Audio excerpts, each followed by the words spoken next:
اعوذ باللہ من الشیطان الرجیم، بسم اللہ الرحمن الرحیم۔ اللہم صلی علی سیدنا و مولانا محمد وعلی آلہ وصحبہ وبارک وسلم وصلی علیہ۔ السلام علیکم ناظرین، تمام تعریفیں اس پروردگار کے لیے، اس رب کائنات کے لیے جو ہر اول سے پہلے اول ہے اور ہر آخر کے بعد آخر ہے۔ اس کے اول ہونے کے لیے واجب ہے کہ اس سے پہلے کوئی نہ ہو، اور اس کے آخر ہونے کے لیے ضروری ہے کہ اس کے بعد کوئی نہ ہو۔ میں گواہی دیتا ہوں کہ اللہ کے سوا کوئی معبود نہیں، اور محمد مصطفیٰ صلی اللہ علیہ وآلہ وسلم اس کے بندے اور رسول ہیں۔ اور یہ گواہی میں ظاہر و باطن سے اور دل اور شعور کو ہم نوا بنا کر دیتا ہوں، اس لیے کہ اسلام کے راستے پر گامزن ہوں۔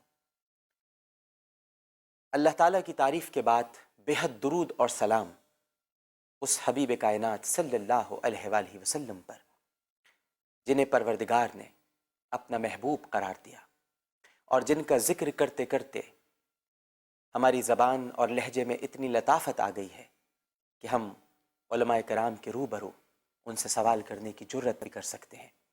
یہ ان کے ذکر کا صدقہ ہے۔ پروردگار نے، رب کائنات نے، اللہ جل جلالہ نے اپنے حبیب صلی اللہ علیہ وآلہ وسلم کے ذریعے علماء کی جو تعریف ہم تک پہنچائی ہے، وہ یہی ہے کہ علماء انبیاء کے وارث ہیں، اس لیے کہ انبیاء کی وراثت صرف علم ہوا کرتی ہے اور ان کی کوئی وراثت نہیں ہوتی، اور وہ اس ورثے کا مالک اور حقدار عالم کو قرار دیتے ہیں۔ عالم تو وہ ہے جس کے لیے پروردگار کی مخلوقات دعائیں کرتی ہیں، حتیٰ کہ سمندر کی مچھلیاں بھی اس کے لیے استغفار اور دعائیں کرتی ہیں۔ اور ہزار عابد ایک جانب، ایک فقی عالم ایک طرف، جو شیطان پر سخت اور بھاری ہوتا ہے۔ اللہ تعالیٰ آخری وقت میں جب علم اٹھاتا ہے تو اس طرح نہیں اٹھاتا کہ لوگوں کی زبانوں پر تالے ڈال دے یا قفل لگ جائے، وہ بولتے رہیں گے۔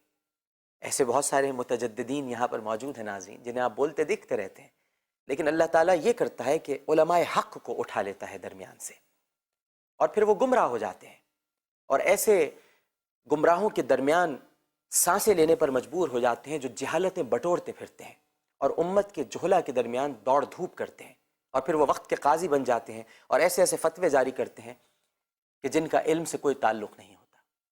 الحمدللہ کہ آج بھی علماء حق ہمارے درمیان موجود ہیں۔ فرق صرف اتنا ہے کہ ہم انہیں تلاش نہیں کرتے، ان سے رہنمائی حاصل کرنے کی کوشش نہیں کرتے، کیونکہ میرا ایمان تو یہ ہے ناظرین کہ اللہ کے نزدیک سب سے ناپسندیدہ شخص وہ ہے جسے اللہ نے خود اسی کے حوالے کر دیا ہو، جس کا نہ کوئی رہنما ہو اور نہ کوئی منزل ہو۔ وہ ایسے ہی ٹامک ٹوئیاں مارتا رہتا ہے اور خود ہی اپنے فیصلے کرتا رہتا ہے۔ آج ہم جس مقام پر موجود ہیں، جس شخصیت کے پاس موجود ہیں، ایک ایسا ادارہ جو کسی تعارف کا محتاج نہیں، انتہائی معتبر، ایک ایسا ریپیوٹڈ ادارہ ہے ناظرین، جس کی بنیاد مفتی اعظم پاکستان حضرت مولانا مفتی محمد شفیع رحمہ اللہ تعالی علیہ نے رکھی۔ آج ان کے صاحبزادے، جو کہ از خود پیکر شفقت، پیکر محبت، صاحب بصیرت، صاحب فراست، صاحب علم ہے، محتمم ہے جامعہ دارالعلوم کے، اور ہمیشہ اپنی شفقت، عنایت اور محبت سے ہمیں نوازتے رہتے ہیں، لیکن آج ملک کی بگڑتی ہوئی صورتحال پر بہت افسردہ ہیں، رنجیدہ ہیں، دل گرفتہ ہیں، چاہتے ہیں کہ آپ سے کچھ باتیں کریں، چاہتے ہیں کہ آپ کو کچھ بتلائیں۔ اس لیے کہ میں نے شروع میں عرض کیا کہ یہ ہماری بڑی خوش نصیبی ہے کہ کچھ علماء حق، بلکہ کچھ کیوں کہوں، ہم تو تلاش ہی نہیں کرتے اس لیے لفظ کچھ نکل آتا ہے، بہت بڑی تعداد میں علماء حق ہمارے درمیان موجود ہیں۔ ہمارے ساتھ تشریف رکھتے ہیں حضرت مفتی محمد رفیع عثمانی صاحب۔ السلام علیکم۔ وعلیکم السلام۔ کیسے مزاج ہیں آپ کے؟ خیریت سے ہیں؟ اللہ کا انعام و کرم ہے ایسا۔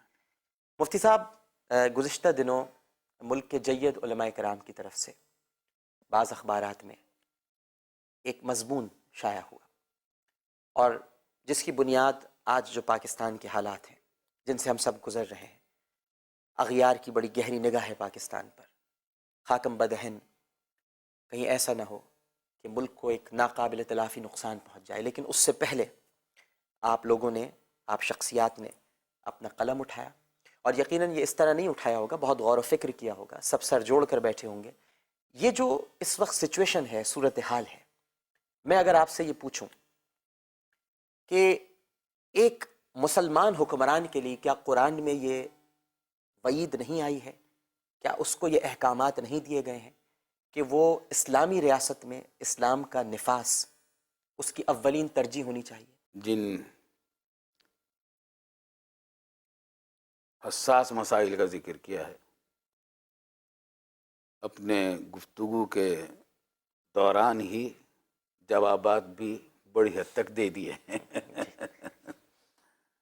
اور وہ یہی ہے کہ ایک اسلامی حکومت ہو یا دنیا کی کوئی بھی حکومت ہو، اس کا حکمران، اس کے حکمران کے پاس یہ حکومت امانت ہوتی ہے. تو حکومت اور اقتدار یہ کوئی نہ میراث ہے نہ دنیا کمانے کا ذریعہ. اسلام کی نظر میں یہ ایک بڑی نازک اور بھاری ذمہ داری اور امانت ہے، اور اس امانت کا سب سے پہلا تقاضا یہ ہے کہ اگر وہ مسلمانوں کا حکمران ہے تو قرآن و سنت کی ہدایات سے وہ روشنی حاصل کرے اور اپنی پالیسی کی بنیاد اس پر مرتب کرے. ٹھیک ہے. چنانچہ ہمارا دستور، پاکستان کا اسلامی آئین، اسلامی جمہوریہ پاکستان کا آئین بھی یہیں سے شروع ہوتا ہے کہ اس ملک کی بنیاد قرآن و سنت کی ہدایات ہیں، اور قرارداد مقاصد میں اس کو خوب کھول کر واضح کر دیا گیا ہے. اسلامی حکومت کا مطلب صرف یہ نہیں ہے کہ مسجدوں میں بس عبادتیں ہوں گی اور کچھ نہیں ہوگا. اسلامی حکومت کا مطلب وہ ہے جو حضور صلی اللہ علیہ وسلم نے کر کے دکھایا جزیرہ نماء عرب میں، پھر خلفائے راشدین نے بڑھتی ہوئی فتوحات کے ساتھ ساتھ پوری دنیا کے اندر جو عدل و انصاف کی مثالیں قائم کی ہیں، جی. اور علم و عرفان پھیلانے کے اور دینی اور دنیاوی علوم کو آگے بڑھانے کے جو راستے انہوں نے اختیار کیے وہ ہمارے سب کے لیے مشعل راہ ہیں.